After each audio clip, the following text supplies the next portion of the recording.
Hörmətli izləyicilər, kanala abunə olub like etməyi unutmayın. Günün xəbərləri təqdim edir. Azərbaycanda ətin qiymətində müşahidə olunan fərqlər və bahalaşma ehtimalı yenidən gündəmə gəlib.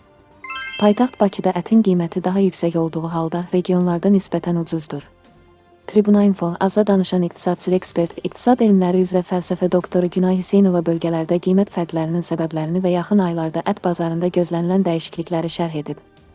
Ekspert regionlarda ətin qiymətinin ucuz olmasının səbəblərini deyib. Artıq kəndlərin 5-6 sakini var, əhalinin əksər hissəsi paytaxt Bakıdadır. Rayonda hamının öz təsərrüfatı olur. Ona görə də qiymətə təsir edən bir çox faktorlar var ki, hər bölgədə müxtəlif ola bilər. Bu meyvə-tərəvəz məhsullarında da belədir.